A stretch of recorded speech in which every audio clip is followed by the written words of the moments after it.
मैं Ashok Kumar सोकवाल आर.एन.टी. College PG में history का प्रोफेसर आपके सामने आज मैं बक्सर की युद्ध की चर्चा करूंगा। बक्सर का युद्ध सन 1764 ईस्वी में लड़ा गया। जून 1764 में मेजर एडम्स के नेतृत्व में अंग्रेजी सेना मुंगेर की तरफ बढ़ी।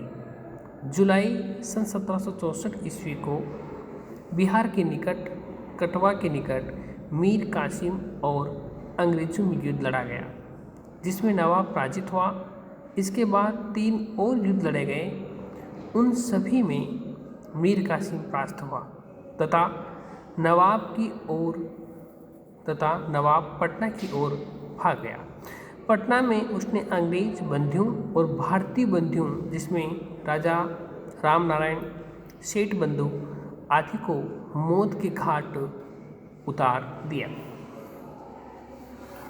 इस तरह जुलाई सन 1763 ईस्वी में बंगाल की गद्दी पुनः खाली हो गई।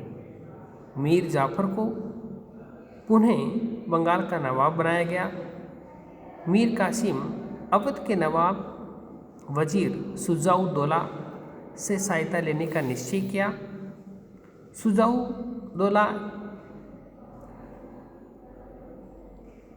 शुजाउद्दौला जो मीर कासिम के पास संपत्ति थी उसे हड़पना चाहता था।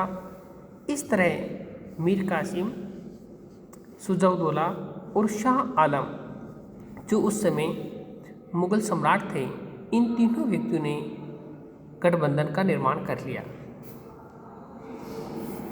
इधर अंग्रेज सेनापति मुनरो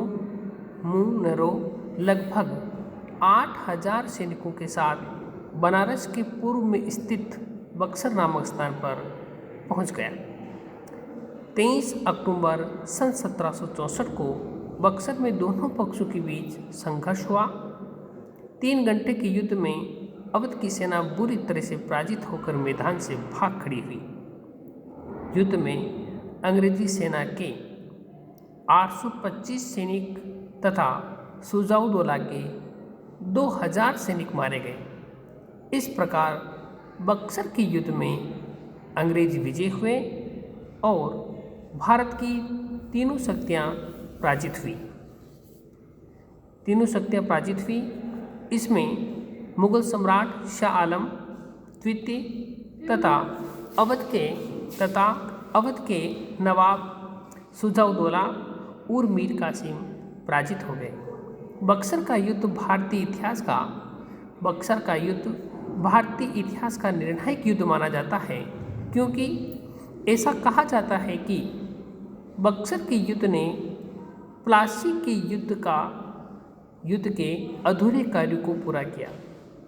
इसीलिए प्लासी का युद्ध अंग्रेजों के द्वारा छल से जीता गया था, जबकि बक्सर का युद्ध अंग्रेजों के द्वारा अंग्रेज सैन्य शक्ति के बल पर जीता गया था।